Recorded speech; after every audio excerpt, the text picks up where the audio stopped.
In December 1995, NASA dropped a probe into Jupiter. It survived for approximately 58 minutes. Then the planet crushed it, melted it, and finally vaporized it into the very clouds it was sent to study. No camera has ever seen what lies below the point where it died. So today, we built one. This is First Signal. What you are watching is a physics simulation of falling into Jupiter, past the radiation, through the cloud decks, into an ocean of liquid metal, and all the way down to the core. If Jupiter even has one. We'll get to that. Jupiter is so large that approximately 11 Earths would fit across its face. Over 1,000 would fit inside. And right now, you are falling straight into it, at about 60 kilometers every second. There is no engine here. Nothing slows you down. First, the rings. Most people don't know Jupiter has them. They're made of dark dust knocked off its small moons, and they're so faint we only discovered them in 1979, when Voyager 1 looked back at exactly the right angle. Then, the Great Red Spot. A single storm wider than the whole Earth, with winds of roughly 600 kilometers per hour. We've watched it rage for nearly 2 centuries, possibly 3.5, and it should have died long ago. Storms on Earth fall apart in days because land slows them down. Jupiter has no land, so it just keeps spinning. Long before you reach the clouds, the planet is already dangerous.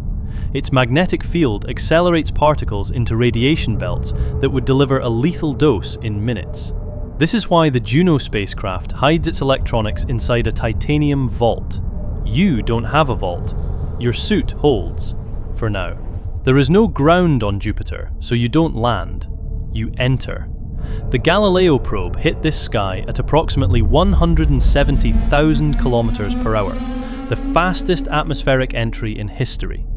Everything below the point where it went silent, no one has ever seen.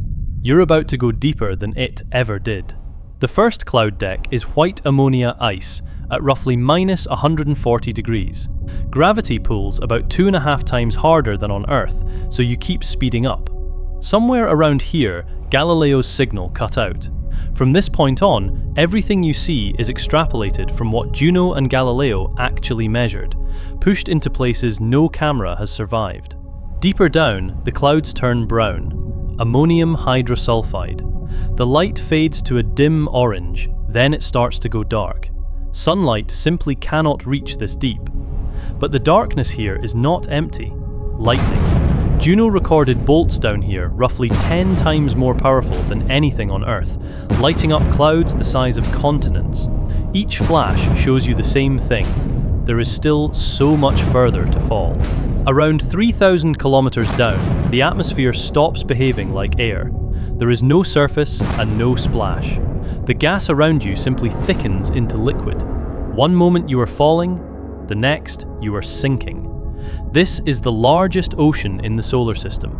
Liquid metallic hydrogen, tens of thousands of kilometers deep, hotter than the surface of the sun. Very likely, this ocean is the engine behind that giant magnetic field, the same one that tried to kill you on the way in. You would sink through it for months. And then, the question from the beginning. Does Jupiter even have a core? Juno's gravity data suggests something strange. Not a clean ball of rock, but a fuzzy core. Heavy elements smeared through the metal ocean, possibly stirred up by a giant impact billions of years ago. What you see here is the classic picture. Rock and metal at tens of thousands of degrees. Nobody knows yet, not even Juno. Juno is still in orbit, still measuring. We'll come back to the bottom of Jupiter the moment the data does. Until then, subscribe.